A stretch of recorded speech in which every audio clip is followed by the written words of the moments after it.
Vous écoutez Europe 1, il est 9h30, le journal des médias avec Thomas Joubert. Bonjour Thomas. Bonjour, à la une ce matin, Julien Courbet parle des premières audiences de Sans aucun doute. Gérard Darmon va jouer un flic pour France 2 et Marine L'Orphelin participe demain au concours de Miss Monde. Et on commence donc avec Julien Courbet qui veut se donner du temps sur TMC. Ça va être long et douloureux, dit-il ce matin dans Le Parisien. Si ça marche, ça ne marchera pas avant Noël, selon lui. Hier, Sans aucun doute, est passé sous la barre des 300 000 téléspectateurs pour la première fois.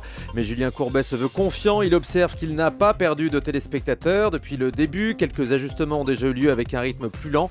Et il confirme que l'émission sera bientôt allongée de 15 minutes, comme on vous l'annonçait dès mercredi sur Europe 1. Bon, on précise que l'interview a été faite hier, donc c'est pour ça qu'il... Avant les audiences de voilà, ce matin. Il ne prend pas en compte les audiences de ce matin. Moundir de Koh-Lanta devient chroniqueur dans la nouvelle émission de D8. L'émission d'Ariane Massenet et Camille Combal, est-ce que ça marche? Il commencera lundi à 16h50. Moundir ira tester des produits culturels, comme des expositions par exemple.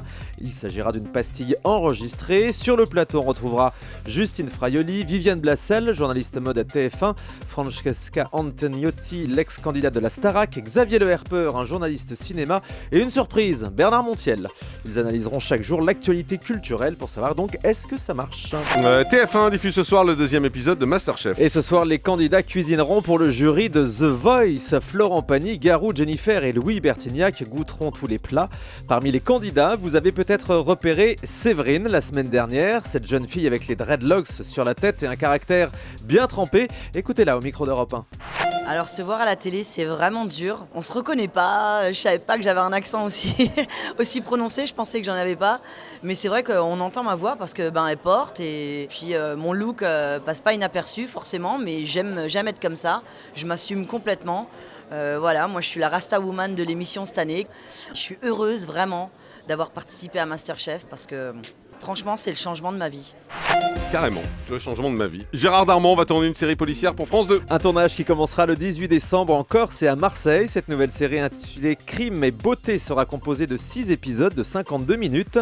Gérard Darmon incarnera un policier corse aux méthodes très personnelles qui sera obligé de travailler avec un nouvel adjoint, un breton très attaché au contraire lui aux lois et au règlement. Un beau duo de flics donc à découvrir l'année prochaine sur France 2. Laurent Delahousse poursuit ses portraits de personnalités. Son émission Un jour un destin revient le mercredi 16 octobre à 22h15 sur France 2 et c'est un portrait de Michel Serrault qui ouvrira la saison.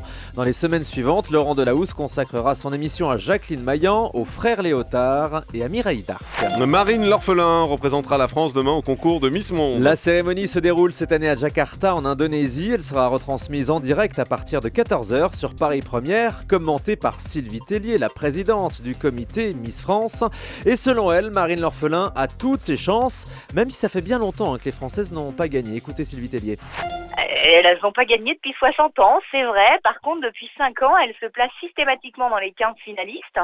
Marine L'Orphelin a des chances dans ce concours. Elle est très bien placée par tous les observateurs du concours. On la retrouve à chaque fois systématiquement annoncée dans les 10 premières, ce qui nous rend très confiants. Et puis, c'est un peu un anniversaire. La dernière fois que nous avons décroché l'écharpe, c'était en 1953. Quelle plus belle année que 2013 pour remporter cette écharpe de Miss Monde. Voilà, Sylvie Tellier, donc sur Europe 1. Et puis la preuve, une fois de plus, qu'on fait faire n'importe quoi à n'importe qui à la télé. Clara Morgan, ex-actrice porno, va présenter une émission de faits divers. Oui, elle rejoint la chaîne Discovery Channel sur le câble et le satellite où elle présentera tous les dimanches une émission baptisée Dans la peau du tueur. Il s'agira de docu-fiction basée sur des histoires réelles. Par ailleurs, Clara Morgan continue aussi de présenter les super bêtisiers le samedi soir sur Énergie 12, comme quoi elle fait le grand écart. non, fallait pas la faire. Elle fait de la gym, tout ça. Un membre du CSA va avoir une rue à son nom. La rue Memona Interman, elle sera inaugurée demain à Vanosque, petite commune d'Ardèche. Le conseil municipal a choisi une personnalité qui symbolisait les valeurs républicaines. Memona et grand reporter aussi surtout. Exactement, oui, qui a été grand reporter avant donc de s'occuper aujourd'hui des commissions éducation et diversité au CSA. Et puis Europe 1 relance son concours de talents musicaux. Un concours... Celui qui a fait le jingle par exemple. Concours réservé aux artistes amateurs. Comme notre réalisateur.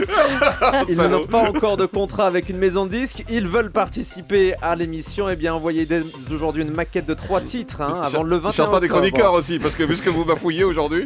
C'est vendredi. 10 artistes donc bientôt sélectionnés pour venir se produire dans l'émission de Thierry Lecan, On connaît la musique. Et un jury de professionnels décernera ensuite donc le prix du talent européen.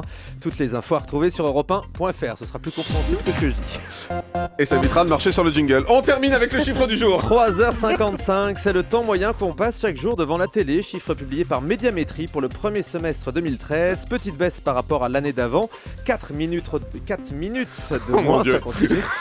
C'est une baisse première, la première baisse C'est terrible. depuis 2009. Voilà, si vous aussi voulez remplacer Thomas Joubert, n'hésitez pas à m'envoyer un petit message. On verra ce qu'on peut faire. Merci Thomas, bon week-end, reposez-vous bien.